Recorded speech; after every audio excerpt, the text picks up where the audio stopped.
discuss the opening that much, just not to give the opponent any information. And we see a kickoff. Oof. D4 played by Dubov. Okay. Is he gonna go for his famous Catalan?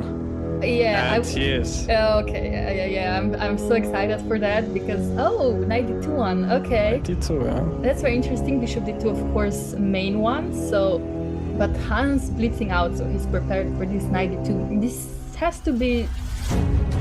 And Queen c8, yeah. Until knight e5, it's a sort of theory. Queen c8, I think, is kind of a more rare move, but it does make a lot of sense, just protecting the bishop on b7. Exactly. Knight f3 on the board. So yeah, so now with black pieces, I would love to play c5 somehow, but now bishop on b4 is misplaced. So yeah. I really like this idea with knight d2 and now knight f3.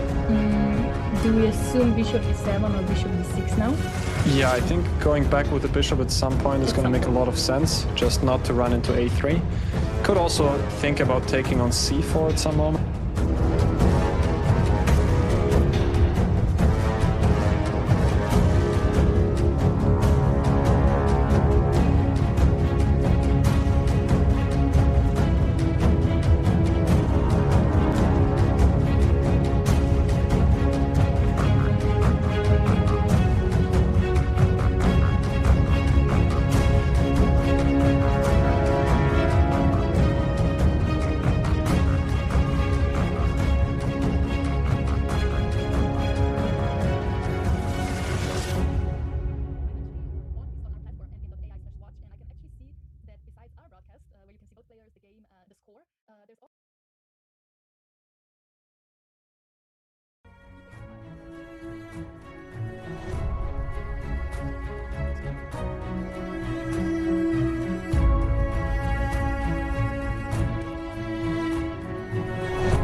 For white, but yeah, g5 also on the board. He's taking space. I also was wondering what happens if I play a4 myself with black pieces, opening the a file. Yeah, that would also be one idea, just to activate the rook on a8. At some moment, that could definitely happen as well. a4, yeah. Yeah, because then if you play b4, I go a3. But so I think at some point you just have to take, and like you said, this is not going to be an easy conversion. This bishop, even though it doesn't do much, it protects the crucial pawn on c7. Absolutely, yeah. And if white could exchange that bishop with the knight, that would be good news, but it's not going to be easy to do. So maybe you could go knight e5, knight c4 at some moment, but... Yeah, exactly. I want to move this knight, even though knight on b3 is great. I somehow want to do something with it. I even considered before Hans playing g5 to go knight f4 myself, but again, it wouldn't change much. Yeah. We see h3 stopping g4 at the moment. And Hans is now going for your idea with a4. a4 on the board, yes. So this is going to be opened, and what's the time? Hans has 30 seconds and Daniel now down to 45 seconds. Yeah, taking on a4, rook takes a4 on the board. Now it's going to get very exciting. The time trouble stage. Both players less than a minute, approaching 30 seconds. Daniel Dubov still looking promising for white. Yes, but yeah, what's in? Okay, knight c5, yeah. So going into the rook endgame.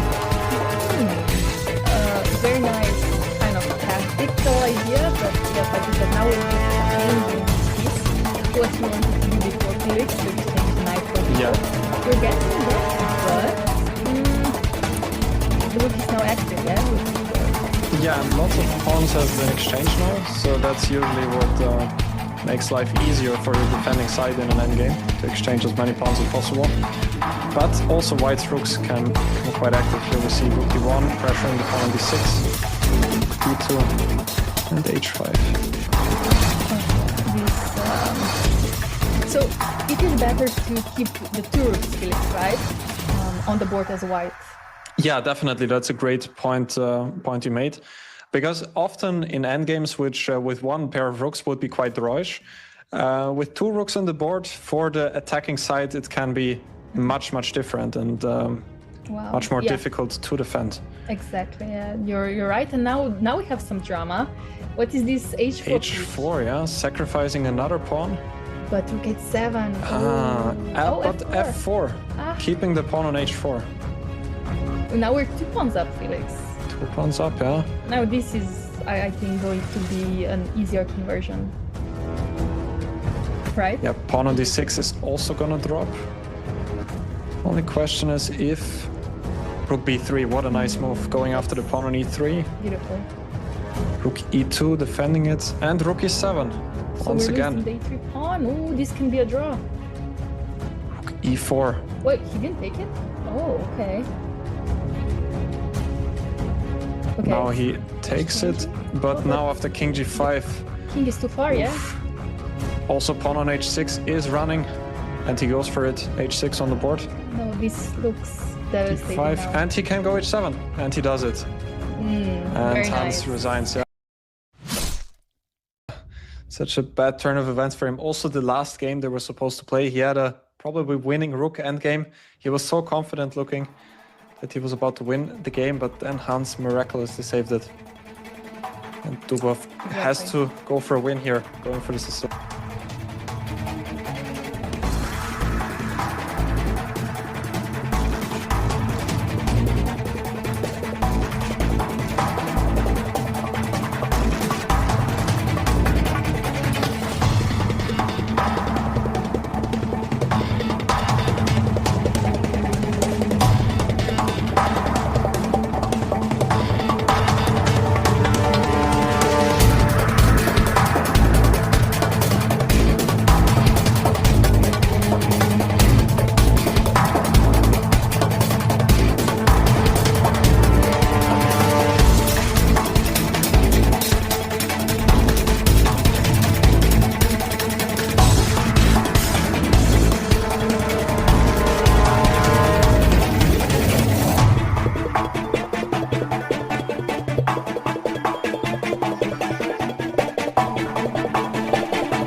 Daniel gonna try something? Yeah, king d8. He has to, but f5. Oh, and Hans playing for the win. And after after Dubov takes, then e6 is gonna be deadly. Yeah, he doesn't even consider any repetition. What can he do here? Move the knight, knight f4. Very nice game. 7 seconds also for Dubov. I think it's over. Felix, yeah, I think we have a new winner. Hans got this, pretty sure as well. It's his 7 f6. There's no way for Hans to lose this. Probably he's even winning here. Yeah, this is most likely winning. Yeah, rook c7 on the board. Beautiful. Wow. And draw. But in the end, a draw. At the end, a draw.